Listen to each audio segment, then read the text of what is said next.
A new study found that levels of air pollution downwind of the largest tar sands oil and gas producing region in Canada rivals the levels found in the world's most polluted cities. Now, keep that in mind, along with what we learned last week, which was that air pollution is now officially classified as a carcinogen.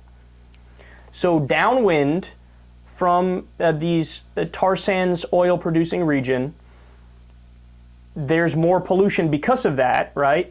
And that's a carcinogen. So this is not a good scenario right off the bat. And it just so happens in that same area there are, quote, increased incidence of blood cancers in men. The study published last week by researchers from the University of California, Irvine, and the University of Michigan found levels of carcinogenic air pollutants 1.3 butadiene and benzene spiked in the Fort Saskatchewan area, which is downwind from the, quote, industrial heartland of Alberta. 1.3 butadiene levels were 322 times greater downwind of the industrial heartland, which houses more than 40 major chemical, petrochemical, and oil and gas facilities. Benzene levels were 51 times greater as well. Other compounds that have been linked to liver, kidney, and central nervous system damage and cancer were 6,000 times higher than normal.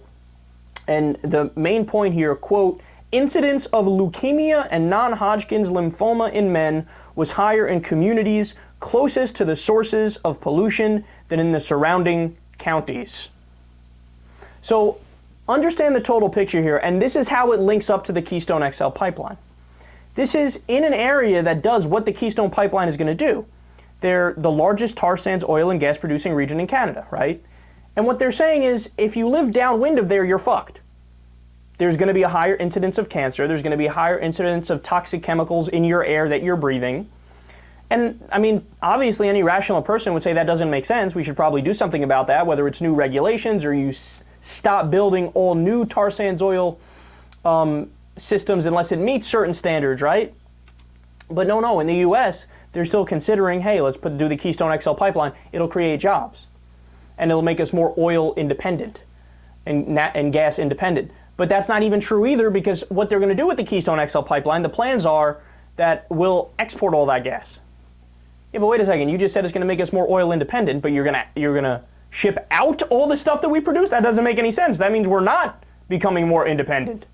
So that's bullshit. When it comes to creating jobs, that's a bullshit line too, because there's been some studies on this. It's only going to create about 30 or 40 permanent jobs. So that's nonsense. It creates maybe a handful of temporary jobs. But also, the biggest thing is that it might cause cancer. It might cause cancer.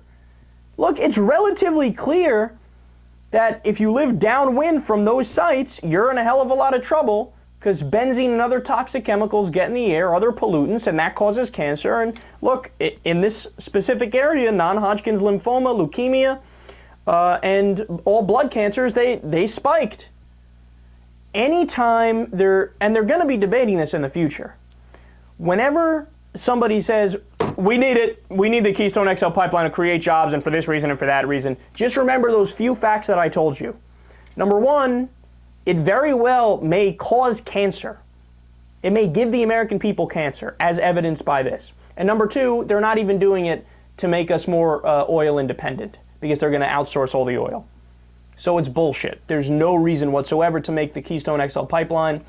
And also, I haven't even brought up the fact of global warming, that it will make that worse.